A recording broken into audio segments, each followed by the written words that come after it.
It's May 4th, 2021, 12:30 p.m. I'm going to read Liber 148, The Soldier and the Hunchback, exclamation and question. AA publication in Class C. Expect 7 misfortunes from the cripple and 42 from the one-eyed man.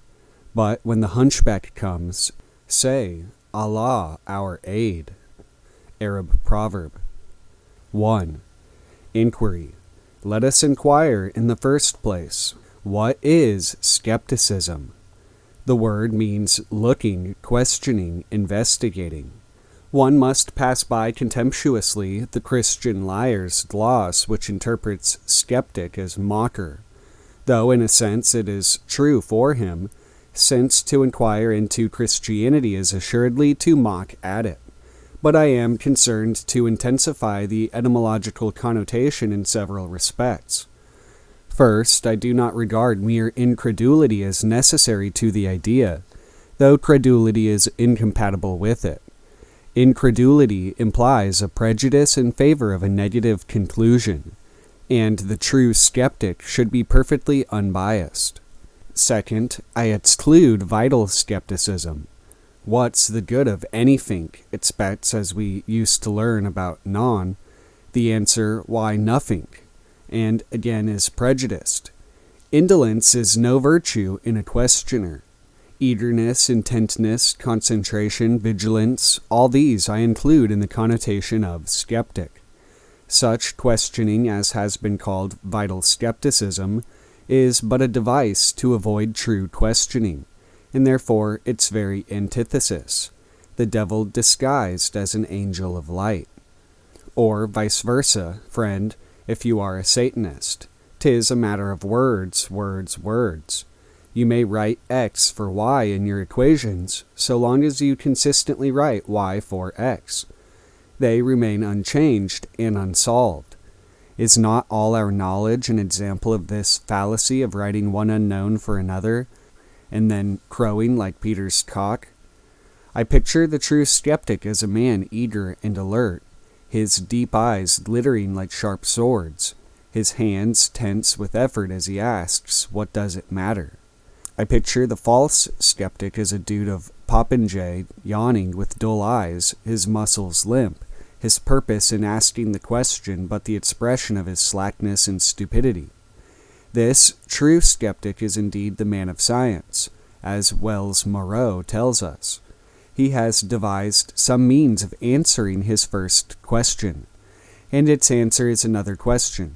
It is difficult to conceive of any question, indeed, whose answer does not imply 1,000 further questions. So simple an inquiry as why is sugar sweet involves an infinity of chemical researches, each leading ultimately to the blank wall. What is matter? And an infinity of physiological researches, each similarly leading to the blank wall, what is mind? Even so, the relation between the two ideas is unthinkable.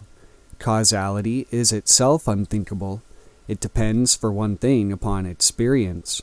And what, in God's name, is experience? Experience is impossible without memory. What is memory?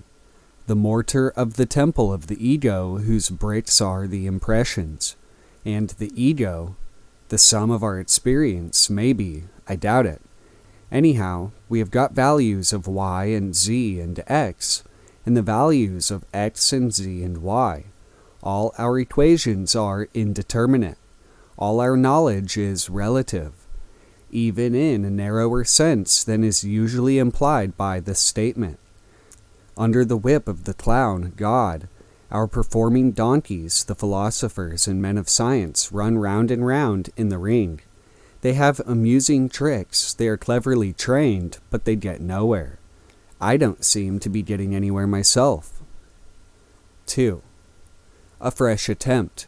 Let us look into the simplest and most certain of all possible statements. Thought exists, or, if you will, cogitatur. Descartes supposed himself to have touched bedrock with his cogito ergo sum. Huxley pointed out the complex nature of this proposition, in that it was an enthymeme with the premise, Omnes sunt qui cogitant, suppressed. He reduced it to cogito, or to avoid the supposition of an ego, cogitatur. Examining more closely this statement, we may still cavil at its form. We cannot translate it into English without the use of the verb to be, so that after all existence is implied. Nor do we readily conceive that contemptuous silence is sufficient answer of the further query, by whom is it thought? The Buddhist may find it easy to image an act without an agent. I am not so clever. It may be possible for a sane man, but I should like to know more about his mind before I give a final opinion. But apart from purely formal objections, we may still inquire, is this cogitatur true? Yes, reply the sages, for to deny it implies thought. Negatur is only a subsection of cogitatur. This involves, however, an axiom that the part is of the same nature as the whole, or, at the very least, an axiom that A is A. Now, I do not wish to deny that A is A, or may occasionally be A, but certainly A is a very different statement to our original cogitatur. The proof of cogitatur, in short, rests not upon itself, but upon the validity of our logic. And if by logic we mean, as we should mean, the code of the laws of thought, the irritating skeptic will have many more remarks to make. For it now appears that the proof that thought exists depends upon the truth of that which is thought, to say no more.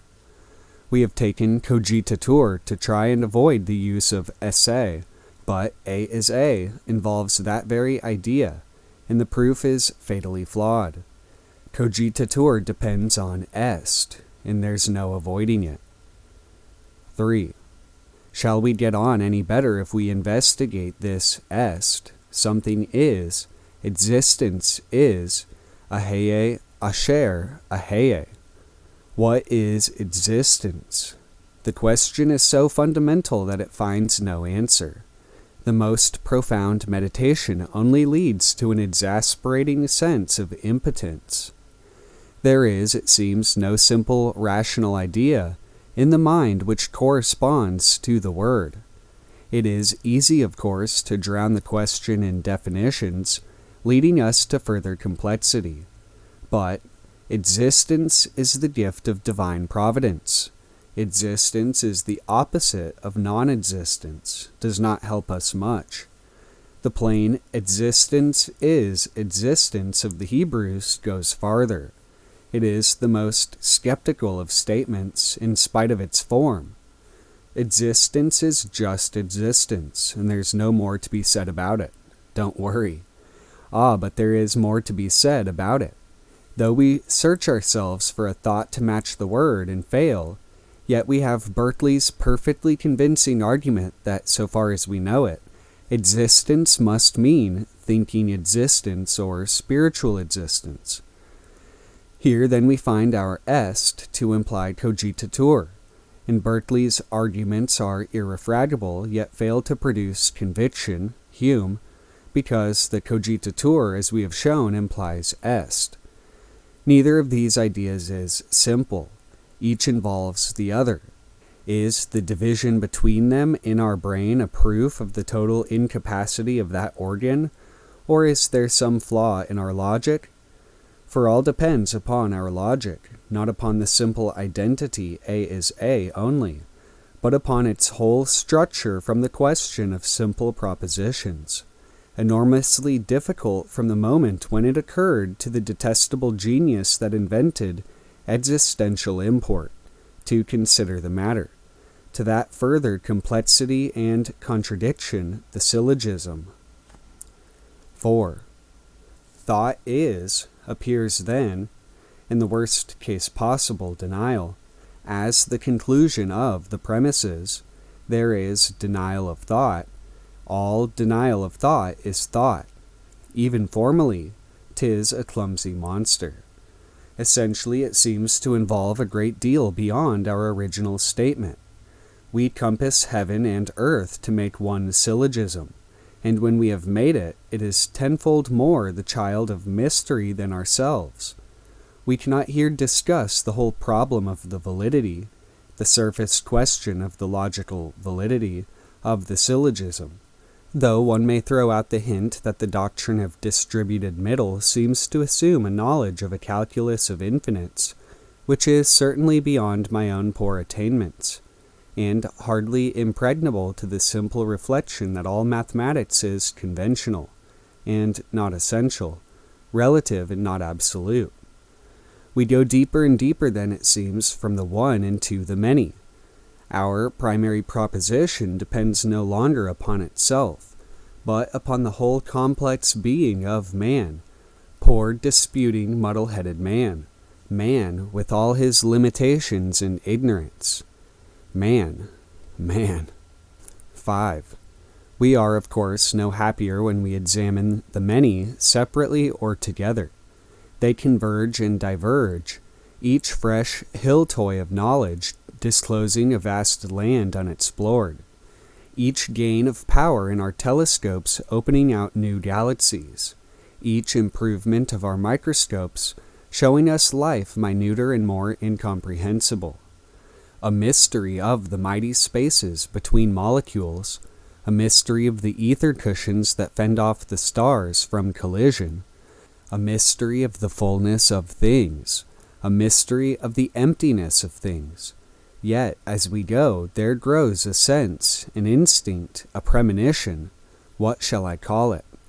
That being is one, and thought is one, and law is one. That being is one, and thought is one, and law is one, until we ask what is that one. Then again we spin words, and we have got no single question answered in any ultimate sense. What is the moon made of? Science replies, green cheese. For our one moon we have now two ideas, greenness and cheese. Greenness depends on the sunlight and the eye, and 1,000 other things. Cheese depends on bacteria and fermentation and the nature of the cow. Deeper, even deeper, into the mire of things. Shall we cut the Gordian knot? Shall we say, there is God? What in the devil's name is God? If, with Moses, we picture him as an old man showing us his back parts, who shall blame us? The great question, any question is the great question, does indeed treat us thus cavalierly. The disenchanted skeptic is too prone to think. Well, shall we define him as a loving father, as a jealous priest, as a gleam of light upon the holy ark? What does it matter? All these images are of wood and stone, the wood and stone of our own stupid brains. The fatherhood of God is but a human type. The idea of a human father conjoined with the idea of immensity, 2 for 1 again. No combination of thoughts can be greater than the thinking brain itself. All we can think of God or say of him, so long as our words really represent thoughts, is less than the whole brain which thinks and orders speech. Very good. Shall we proceed by denying him all thinkable qualities, as do the heathen? All we obtain is mere negation of thought. Either he is unknowable, or he is less than we are. Then, too, that which is unknowable is unknown. And God, or there is God, as an answer to our question becomes as meaningless as any other. Who are we, then?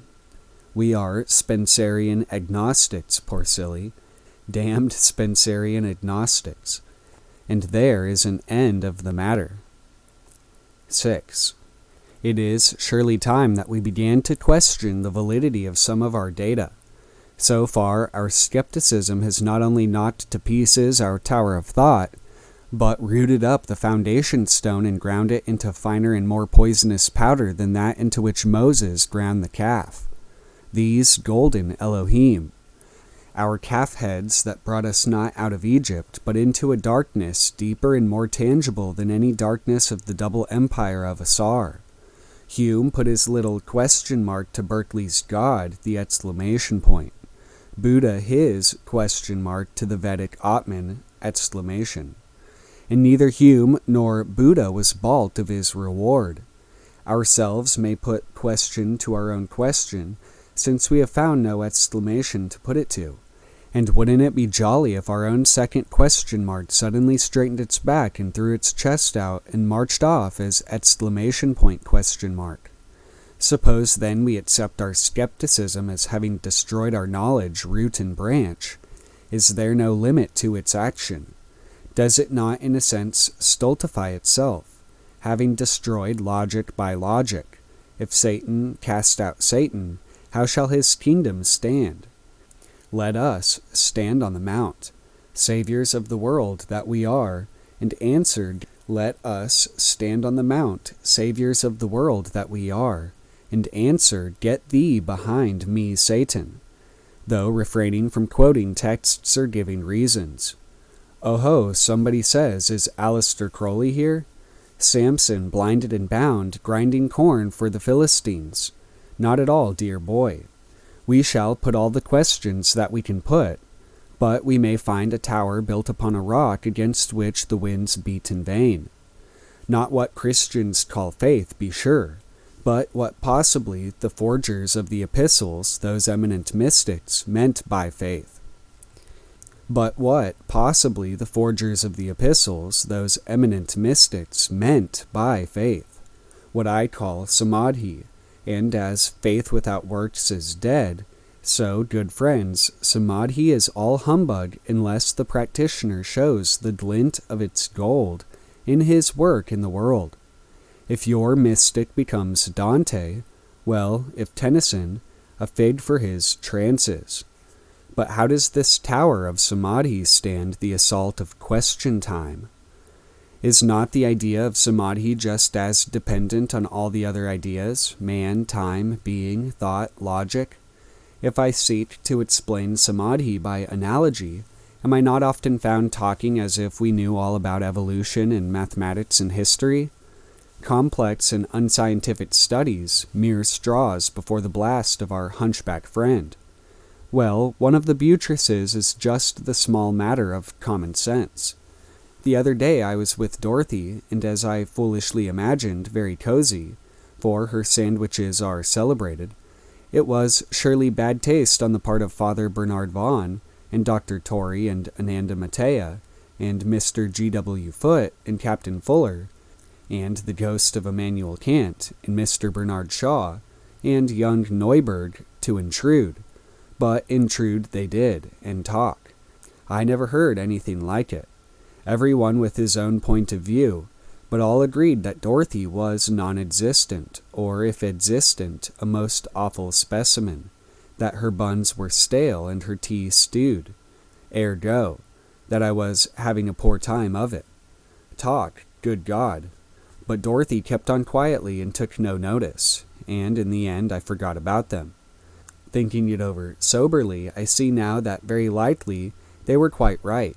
I can't prove it either way, but as a mere practical man, I intend taking the steamer. For my sins, I am in Gibraltar. Back to Dorothy at the earliest possible moment. Sandwiches of bun and German sausage may be vulgar and even imaginary. It's the taste I like. And the more I munch, the more complacent I feel, until I go so far as to offer my critics a bite. This sounds in a way like the interior certainty of the common or garden Christian, but there are differences. The Christian insists on notorious lies being accepted as an essential part of his, more usually her, system. I, on the contrary, asked for facts, for observation. Under skepticism, true, one is just as much a house of cards as the other, but only in the philosophical sense. Practically, science is true and faith is foolish. Practically, 3 times 1 equals 3 is the truth, and 3 times 1 equals 1 is a lie. Though, skeptically, both statements may be false or unintelligible. Practically, Franklin's method of obtaining fire from heaven is better than that of Prometheus or Elijah. I am now writing by the light that Franklin's discovery enabled men to use. Practically, I concentrated my mind upon a white radiant triangle in whose center was a shining eye, for 22 minutes and 10 seconds. My attention wandering 45 times is a scientific and valuable statement. I prayed fervently to the Lord for the space of many days means anything or nothing. Anybody who cares to do so may imitate my experiment and compare his results with mine. In the latter case, one would always be wondering what fervently meant and who the Lord was, and how many days made many. My claim, too, is more modest than the Christian's. He, usually she, knows more about my future than is altogether pleasant. I claim nothing absolute from my samadhi. I know only too well the worthlessness of single-handed observations, even on so simple a matter as a boiling point determination. And as for his, usually her, future, I content myself with mere common sense about the probable end of a fool. So that after all I keep my skepticism intact, and I keep my samadhi intact. The one balances the other. I care not for the vulgar brawling of these two varlets of my mind. 7. If, however, you would like to know what might be said on the soldierly side of the question, I shall endeavor to oblige. It is necessary, if a question is to be intelligibly put, that the querent should be on the same plane as the questited. Answer is impossible if you ask, are round squares triangular? Or is butter virtuous? Or how many ounces go to the shilling? For the questions are not really questions at all. So if you ask me, is samadhi real? I reply, first, I pray you establish a connection between the terms. What do you mean by samadhi? There is a physiological, or pathological, never mind now, state which I call samadhi, and that state is as real in relation to man as sleep or intoxication or death. Philosophically, we may doubt the existence of all of these, but we have no grounds for discriminating between them. The academic skepticism is a wholesale firm, I hope, and practically I challenge you to draw valid distinctions. All these are states of the consciousness of man, and if you seek to destroy one, all fall together. 8. I must, at the risk of appearing to digress, insist upon this distinction between philosophical and practical points of view, or in Kabbalistic language, between Kether and Malkuth. In private conversation, I find it hard, almost impossible, to get people to understand what seems to me so very simple a point. I shall try to make it exceptionally clear. A boot is an illusion. A hat is an illusion. Therefore, a boot is a hat.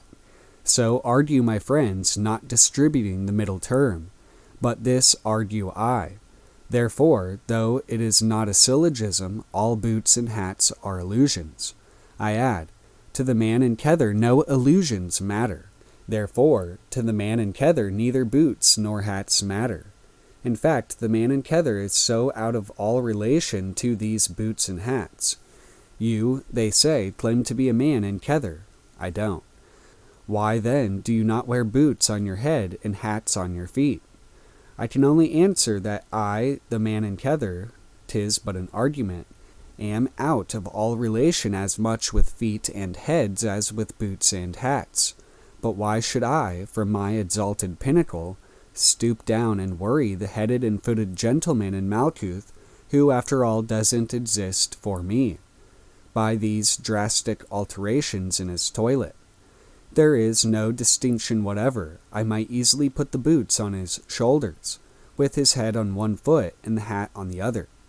In short, why not be a clean-living Irish gentleman, even if you do have insane ideas about the universe? Very good, say my friends, unabashed. Then why not stick to that? Why glorify Spanish gypsies when you have married a clergyman's daughter? Why go about proclaiming that you can get as good fun for 18 pence as usually costs men a career? Let me introduce you to the man in Tifereth, that is, the man who is trying to raise his consciousness from Malkuth to Kether. This Tifereth man is in a devil of a hole. He knows theoretically all about the Kether point of view, or thinks he does, and practically all about the Malkuth point of view. Consequently, he goes about contradicting Malkuth. He refuses to allow Malkuth to obsess his thought. He keeps on crying out that there is no difference between a goat and a god, in the hope of hypnotizing himself, as it were, into that perception of their identity, which is his partial and incorrect idea of how things look from Kether.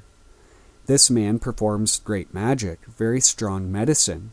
He does really find gold on the middle and skeletons and pretty girls. In Abiegnes, the sacred mountain of the Rosicrucians, the postulant finds but a coffin in the central shrine. Yet that coffin contains Christian Rosenkreutz, who is dead and is alive forevermore, and hath the keys of hell and of death. Your Tifereth man, child of mercy and justice, looks deeper than the skin, but he seems a ridiculous object enough both to the Malkuth man and to the Kether man. Still, he's the most interesting man there is, and we all must pass through that stage before we can get our heads really clear. The Kether vision above the clouds that encircle the mountain Abiegnes. 9. Running and returning like the cherubim, we may now resume our attempt to drill our hunchback friend into a presentable soldier. The digression will not have been all digression either, for it will have thrown a deal of light on the question of the limitations of skepticism. We have questioned the Malkuth point of view. It appears absurd, be it agreed, but the Tifereth position is unshaken. Tifereth needs no telling that Malkuth is absurd. When we turn our artillery against Tifereth, that too crumbles, but Kether frowns above us. Attack Kether and it falls, but the yet Zeratic Malkuth is still there, until we reach Kether of Atzilith in the infinite light and space and nothing. So then we retire up the path, fighting rearguard actions. At every moment a soldier is slain by a hunchback. But as we retire, there is always a soldier just by us. Until the end. The end. Buddha thought the supply of hunchbacks infinite. But why should not the soldiers themselves be infinite in number? However that may be, here is the point. It takes a moment for a hunchback to kill his man, and the farther we get from our base, the longer it takes. You may crumble to ashes the dream world of a boy as it were, between your fingers, but before you can bring the physical universe tumbling about a man's ears, he requires to drill his hunchback so devilish well that they are terribly like soldiers themselves. And a question capable of shaking the consciousness of Samadhi could, I imagine, give long odds to one of Frederick's grenadiers. It is useless to attack the mystic by asking him if he is quite sure Samadhi is good for his poor health. 'Tis like asking the huntsman to be very careful, please, not to hurt the fox. The ultimate question, the one that really knocks Samadhi to pieces, is such a stupendous idea that it is far more of a exclamation than all previous exclamations whatever, for all its question mark form. And the name of that question is Nibbana. Take this matter of the soul. When Mr. Judas McCabbage asks the man in the street why he believes in a soul, the man stammers out that he always has heard so. Naturally, McCabbage has no difficulty in proving to him by biological methods that he has no soul, and with a sunny smile each passes on his way. But McCabbage is wasted on the philosopher whose belief in a soul rests on introspection. We must have heavier metal. Hume will serve our turn, maybe. But Hume in his turn becomes perfectly futile, pitted against the Hindu mystic, who is in constant intense enjoyment of his newfound Atman. It takes a Buddha gun to knock his castle down. Now the ideas of Maccabeage are banal and dull, those of Hume are live and virile. There is a joy in them greater than the joy of the man in the street.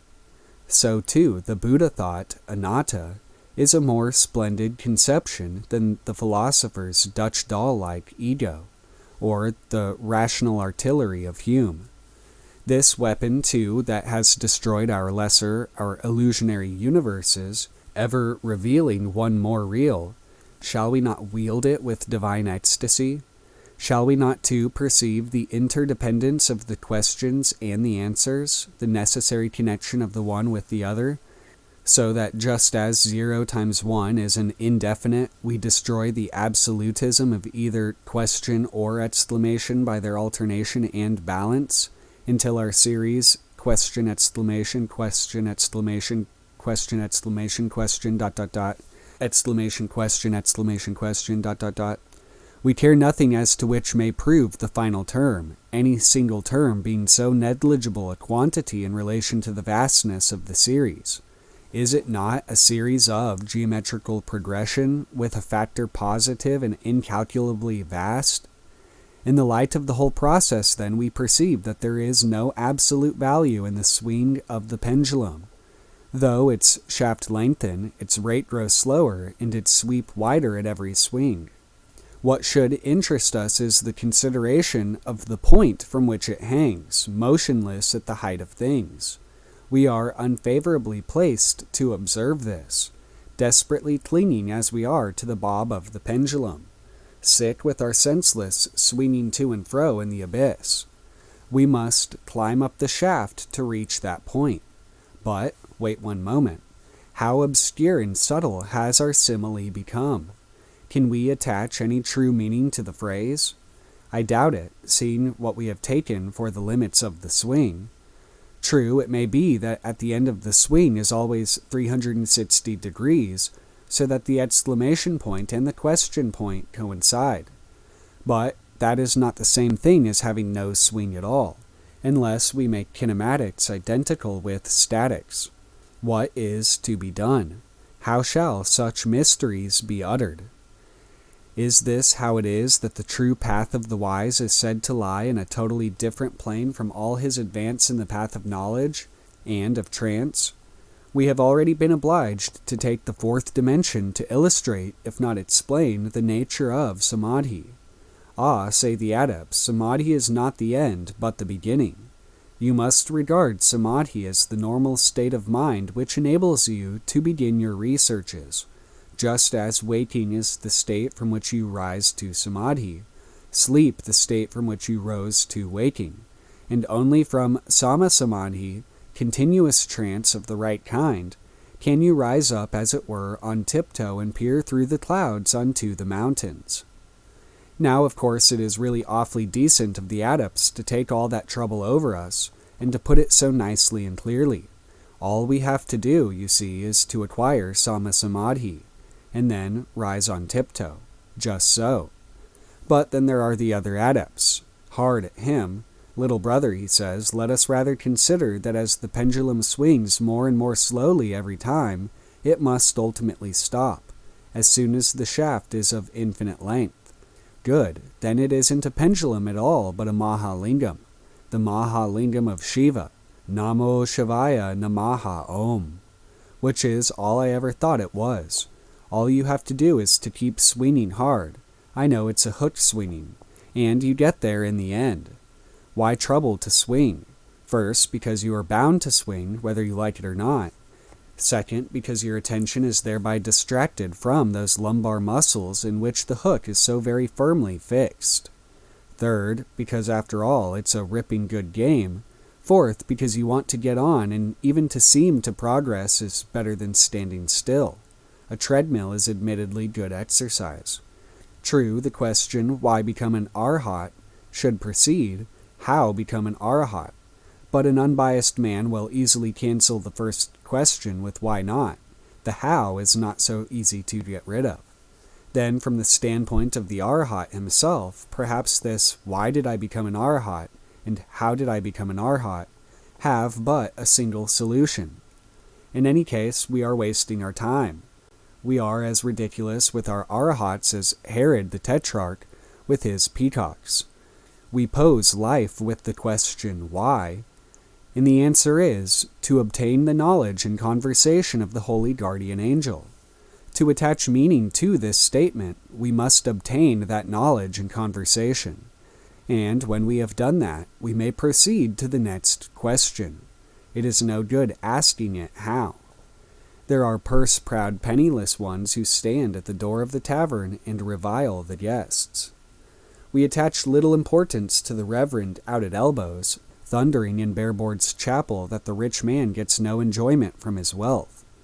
Good then, let us obtain the volume entitled The Book of the Sacred Magic of Abramelin the Mage, or the magical writings of that holy illuminated man of God, Captain Fuller, and carry out fully their instructions. And only when we have succeeded, when we have put a colossal exclamation against our vital question, need we inquire whether, after all, the soldier is not going to develop spinal curvature. Let us take the first step. Let us sing. I do not ask to see the distant path. One step's enough for me. But you will doubtless say, I pith your question itself with another question. Why question life at all? Why not remain a clean-living Irish gentleman, content with his handicap, and contemptuous of card and pencil? Is not the Buddha's goad, everything is sorrow, little better than the Kurish wine? What do I care for old age, disease, and death? I'm a man, and a Celt at that. I spit on your sniveling Hindu prince, emasculate with debauchery in the first place, and asceticism in the second. A weak, dirty, paltry cur, sir, your Gautama. Yes, I think I have no answer to that. The sudden apprehension of some vital catastrophe may have been the exciting cause of my conscious devotion to the attainment of adeptship. But surely the capacity was there, inborn. Mere despair and desire can do no little. Anyway, the first impulse of fear was the passing spasm of an hour. The magnetism of the path itself was the true lure. It is as foolish to ask me, why do you adept, as to ask God, why do you pardon? C'est son métier. I am not so foolish as to think that my doctrine can ever gain the ear of the world. I expect that 10 centuries hence the nominal Croleans will be as pestilent and numerous a body as the nominal Christians are today, for at present I have been able to devise no mechanism for excluding them. Rather, perhaps, should I seek to find them a niche in the shrine, just as Hinduism provides alike for those capable of the Upanishads and those whose intelligence hardly reaches to the Tantras. In short, one must abandon the reality of religion for a sham, so that the religion may be universal enough for those few who are capable of its reality to nestle to its breast, and nurse their nature on its starry milk. But we anticipate. My message is then twofold. To the greasy bourgeois, I preach discontent. I shock him, I stagger him, I cut away earth from under his feet. I turn him upside down, I give him hashish and make him run amok. I twitch his buttocks with the red-hot tongs of my sadistic fancy, until he feels uncomfortable.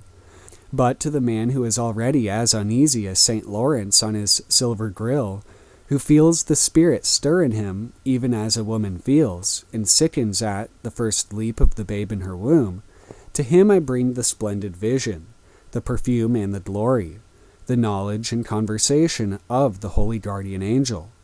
And to whosoever hath attained that height will I put a further question, announce a further glory. It is my misfortune and not my fault that I am bound to deliver this elementary message. Man has 2 sides, one to face the world with, one to show a woman when he loves her. We must pardon Browning his body jest, for his truth is our truth.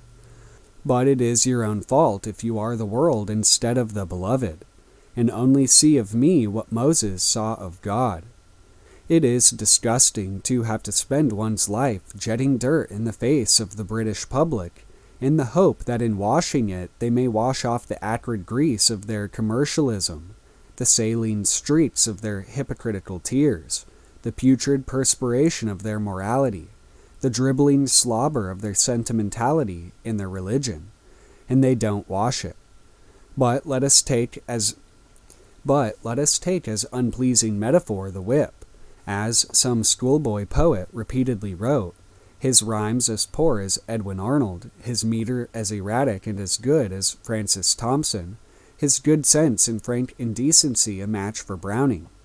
Can't be helped, must be done. So, nay, 'tis a bad, bad rhyme, and only after the scourge that smites shall come the rod that consoles, if I may borrow a somewhat daring simile from Abdullah Haji of Shiraz in the 23rd Psalm. Well, I would much prefer to spend my life at the rod. It is wearisome and loathsome to be constantly flogging the tough hide of Britons, whom after all I love. Whom the Lord loveth, he chasteneth, and scourgeth every son that he receiveth. I shall really be glad if a few of you will get it over and come and sit on Daddy's knee. The first step is the hardest. Make a start, and I will soon set the hunchback lion and the soldier unicorn fighting for your crown. And they shall lie down together at the end, equally glad, equally weary, while sole and sublime that crown of thine, brother, shall glitter in the frosty void of the abyss, its 12 stars filling that silence and solitude with a music and emotion that are more silent and more still than they. Thou shalt sit throned on the invisible, thine eyes fixed upon that which we call nothing, because it is beyond everything attainable by thought or trance, thy right hand gripping the azure rod of light, thy left hand clasped upon the scarlet scourge of death, thy body girdled with the snake more brilliant than the sun, its name eternity, thy mouth curved moonlike in a smile, and the invisible kiss of Nuit, Our Lady of the starry abodes. Thy body's electric flesh, stilled by sheer might to a movement closed upon itself in the controlled fury of her love. Nay, beyond all these images art thou, little brother, who art passed from I and thou, and he unto that which hath no name, no image. Little brother, give me thy hand, for the first step is hard. Aleister Crowley.